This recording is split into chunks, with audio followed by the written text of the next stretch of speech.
Je m'appelle Mamadou Mangasouba, je suis président de la coopérative de la cellule inter-ONG. Monsieur le chef de village de Daralpel, honorables députés, mesdames, messieurs les membres de la coopérative des ONG, mesdames, messieurs de la presse, je voudrais à l'entame de mon propos vous remercier d'abord d'avoir répondu à notre appel. Suite à la descente musclée des éléments de la direction de surveillance de l'occupation des sols d'Escos sur notre site le mercredi 31 mai 2017. 31 mai 2017. Pour y procéder à des écritures sur toutes les constructions en ces termes. Arrêt d'Escos 31 mai 2017. Comme vous pouvez le constater sur les photos ou sur les murs des bâtiments. Votre présence massive est la preuve de votre intérêt et votre soutien indéfectible pour la défense par tous les moyens légitimes et légaux de l'inviolabilité de nos parcelles acquises après des années de dur labeur. Nous restons convaincus que la cité des ONG et le village de Daralpel partagent le même destin, surtout en ce qui concerne ce problème. C'est ainsi que c'est aussi le moment d'avoir une pensée pieuse pour tous ceux et toutes celles que le destin a arrachés à notre affection, que le paradis soit leur demeure éternelle. Pour camper les débats, je voudrais faire un bref rappel historique. C'est en 1998 que des agents membres des différentes ONG évoluant dans la région de Thiès et ses environs ont eu l'idée de mettre sur pied une coopérative pour l'acquisition de parcelles de terrain à usage d'habitation et abouti suite à une délibération de la commune rurale de Kermoussa, communauté rurale de Kermoussa d'alors, aujourd'hui commune, à l'affectation d'une superficie de 25 hectares environ, exactement 24 hectares, 80 arts, 84 centiares à Daralpel, ici même. La délibération fut consolidée par arrêté numéro 10-05 Direction régionale de l'urbanisme et de l'habitat de Thiès du 12 juin 2006 de M. le gouverneur approuvant le lotissement cité pour 531 parcelles. La coopérative a aussitôt borné les parcelles, réalisé la piste d'accès au site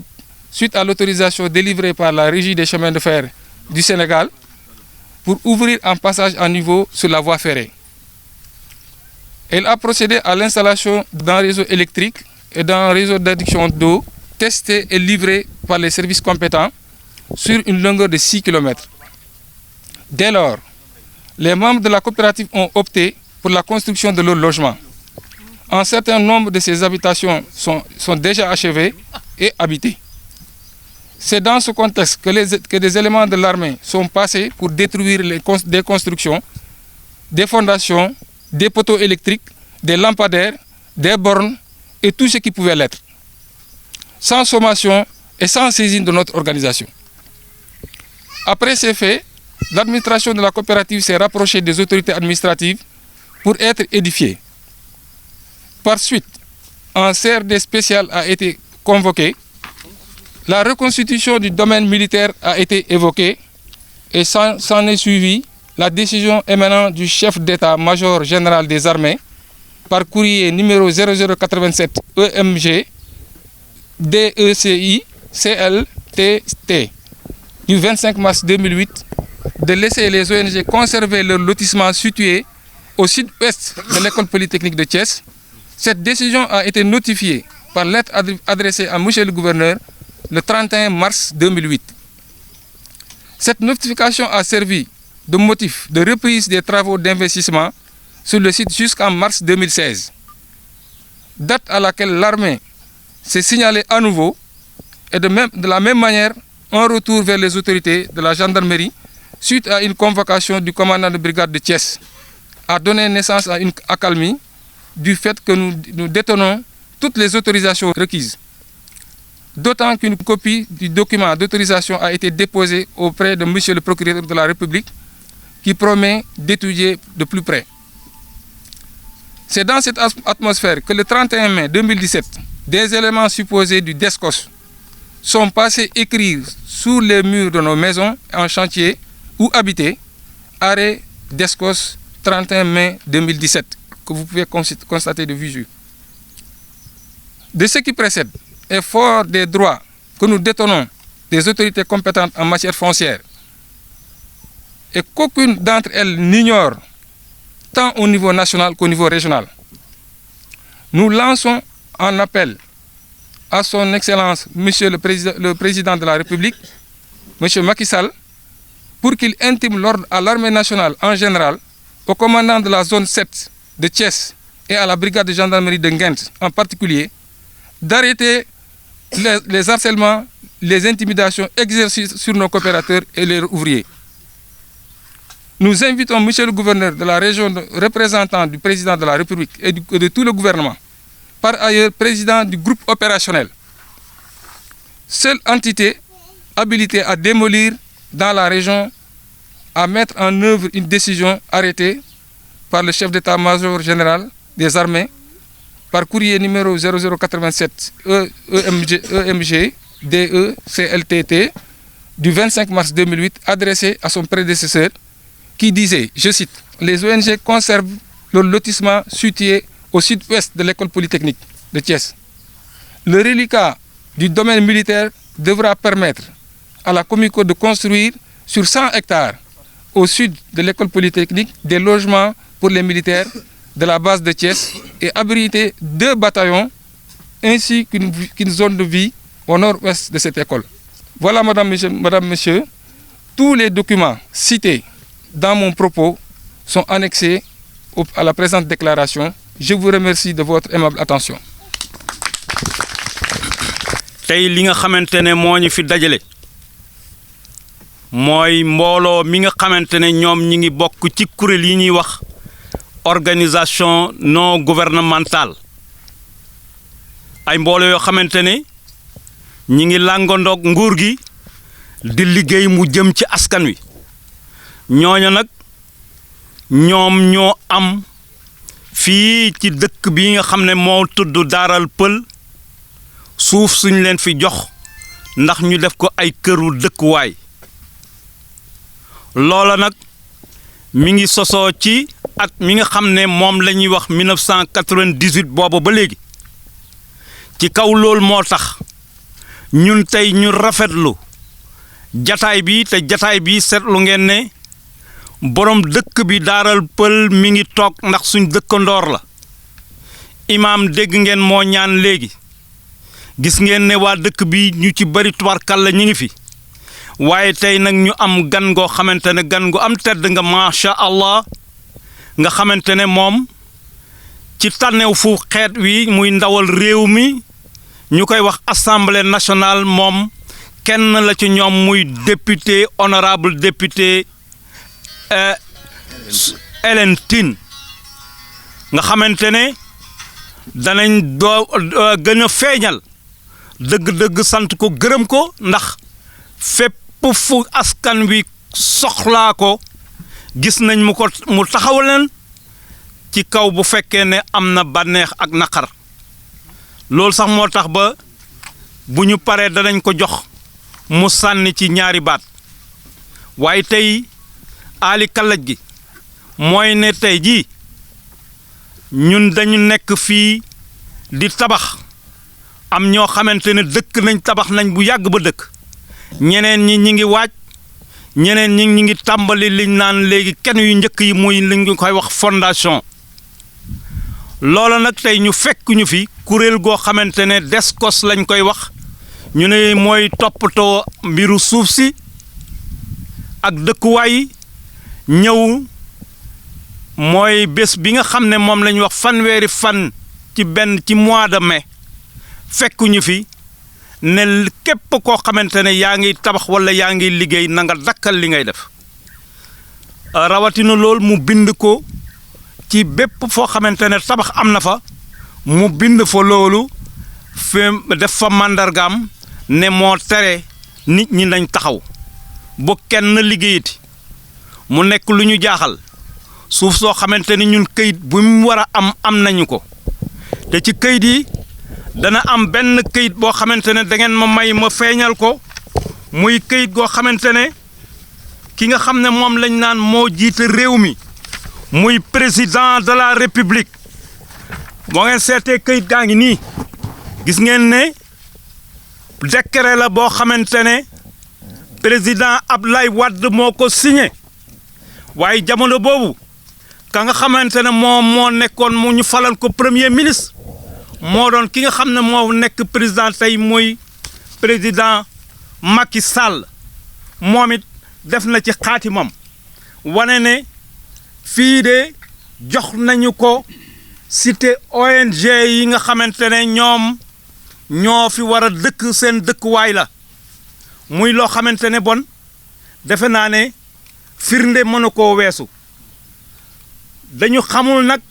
lu tax ñi nga xamante ne moom la ñuy wax armée ñi nga xamante ne ñoom ñooy artu kaaraange réew mi ñu rafetlu seen liggéey bu baax sax waaye ñoom ñu jóg ñëw def nañ ko ñaari yoon yoo xamante ne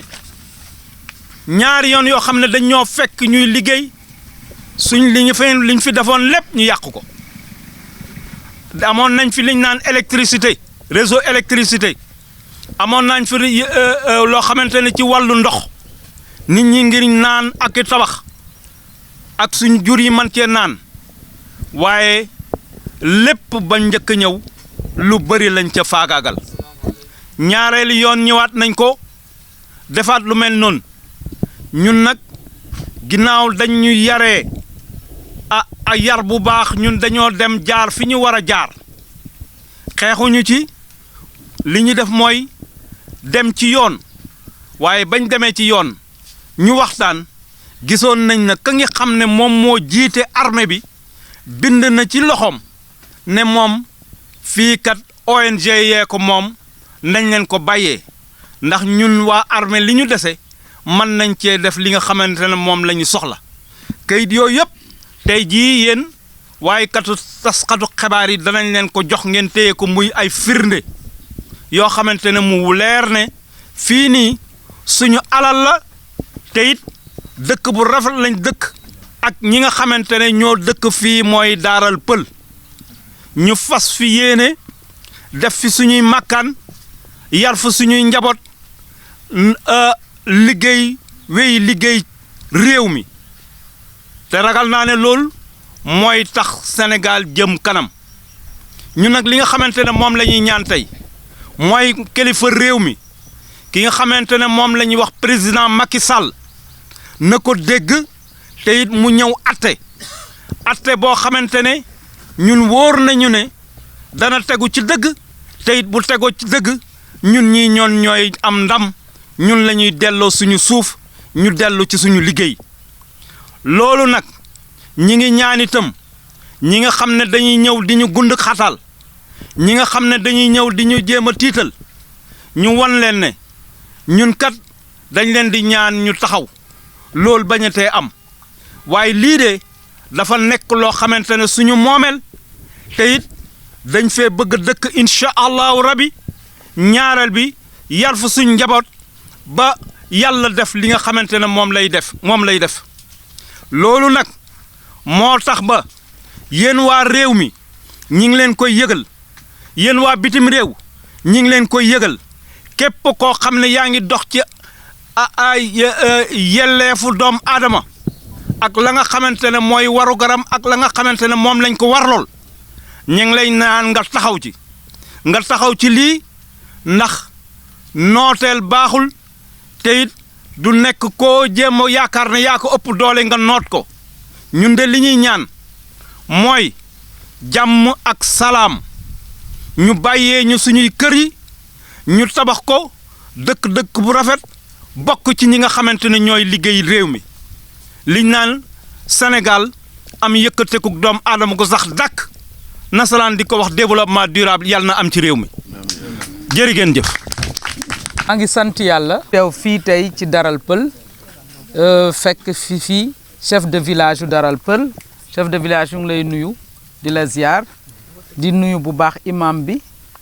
di nuyu président coopérative ONG yi ak ñi nga xam ne ñëpp ñooy membre coopérative boobu di nuyu aussi président agriculteur u tongoor yi nga xam ne ñoom tamit muy tonton ñi ngi mi teew toog sama wet ñoom tamit ñu ngi am même jafe-jafe que yéen di nuyu aussi sama xarit yi nga xam ne yëpp ñoo nekk ci presse su Thiès di leen ziar bu baax di leen balu ak di leen bal ak ci weeru koor bi di leen masawu coono li ma fi indi tey nag mooy dox tànk yi nga xam ne moom la ñu askanu Sénégal sas yóbbuñu ci pencu ndaw réew mi ne ñu fépp fu ngeen déggee askan wi seen bët xonq fu ngeen déggee nga war a taxaw ci seeni mbir ngeen jóg ci ma commencé woon ci dox nag bu yàgg ak agriculteurs yi nga xam ne ñoo nekk fii ci tongoor bi te ñoom itamit Descos di leen topp depuis lu ëpp at a ngi nii pour yëkkati leen def naa ci ay jéego yu bëri ak ñoom kon bu ma déggee tamit loola xew si fii mu mel ni mbir mi dafa mel ni dafa bëgg laawaale fépp munuma lu dul jóg ñëw fekk si leen li fi xew nag te ma dégg ko ngeen def ko ci seen déclaration bii ak dossier bii ngeen ma jox buy wone ne lépp li leen warloo woon ak yoon wàccoo ngeen ko pour mën a occuper fii vivre fi dignement ak seeni njaboot ci seen ñaq wàccoo ngeen ko ak yoon mooy li ma gis ci document bi ndax suuf soo xam ne depuis 98 document yi ci war yëpp dox ngeen ko 2006 wax ngeen ko sànq ñu xaatim décret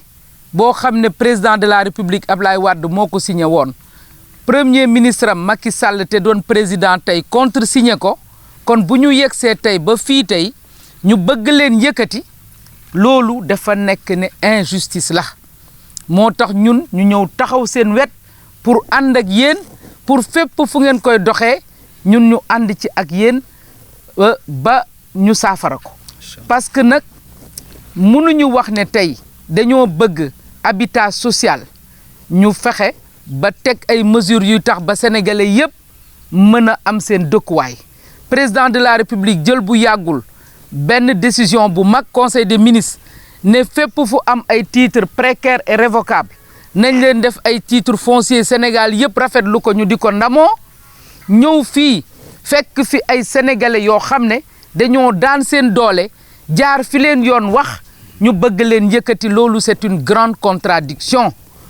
ñu bëgg nag ñu wax ñu tey lan moo ko waral waxuñu sax bëggatuñu xam sax lu ko waral dañoo bëgg ñu dakkal ko njaboot gi fi nekk toog si jàmm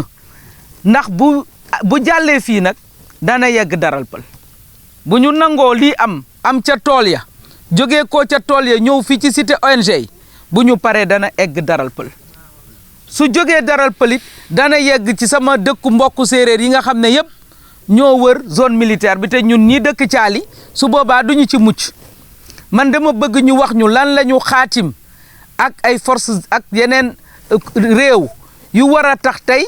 ñuy bëgg ñun xatal suñu askan ci seeni gox parce que mbir mi nag xëy na dafa am lu ci leerul parce que soo waxee ñu ni la américains ñoo fi bëgg samp ab centre xam jot naa ci gëstu lu tuuti mais ñun waruñoo mën a xat ci suñu réew parce que dañoo bëgg xaatim ak beneen réew loo xam ne dina tax ba suñuy droit ñu jalgati ko yaakaar naa ne forêt classée Thiès bi yaatu na war nañ faa mën a dem suñu bëggee foo xam ne foofu la ñuy maanaam def seeni yëngatu ci wàllu armée ñu ngi sargal armée bi yëpp am nañu espace ci biir forêt classée bi te ñu bàyyi askan wi ci li nga xam ne ay droit ñoo leen ko jox parce que li ma gis muy fii muy ci tool yi nga xam ne ñoo wër fii Polytechnique ay document yoo xam ne la yu leer laññ la yoo xam ne dañ koo xaatimoon ba tax seeni borom nekk fa ñii di daan seen doole ñii ñëw bëgg fee dëkk ak ci jàmm bëgg nañ nag autorités yi firiñu parce que man su ma xoolee dossiers yi aussi yëf yi mel na ni ay coopérative u comico it gis naa ko fi mu mel ni dañoo bëgg simmi sàmba pour solal demba loolu nag mënuñu ko nangu ci réew mi ndax injustice moom lañ doon xeex te dinañ ko continuer xeex ëllëg ak lu mënti am maa ngi leen di bëral sama engagement ci ànd ak yéen ci dox ci lii ak ànd ak yéen ci xeex ko muy ma des ca assemblée ba wala desuma fa ndaxte nag ba may xeex ci yu mel nii démb la woon du tey maa ngi lancé appel man tamit d'abord gouverneur u Thiès bi nga xam ne moo fi toogal président de la République ak préfet Thiès ñu ñëw toog ak askan wi ñu wax ci lii di lancer aussi militaire bi nu mu tudd commandant de zone bi appel ñu toog ñu lijjanti lii di lancer appel président de la République nga xam ne ñooñu ñëpp moom lañ fi toogal ne ko signature u démbam mooy signature am bu tey signature boobu nag signature boobu tey la gën a fort bi ko askan wi jëlee teg ko ci bopp réew mi kon mënuñu nangu xel mënul nangu ñu dellu si ginnaaw ndax l'État est une continuité kon moom ñu ngi koy lancer appel di ko wax ne fitna gii juddu Thiès jëm ci mbirum suuf na ci jóg wax ci ak ay ñoñam bu waa Comico bëggee suuf suñu tabax na leen ko wutali feneen te bàyyi ñii nga xam ne dañoo daan seen doole ba mën fee toog loolu laa amoon ci message bu ma leen di jox maa ngi leen di gërëm di leen sant di leen beral sama taxawaay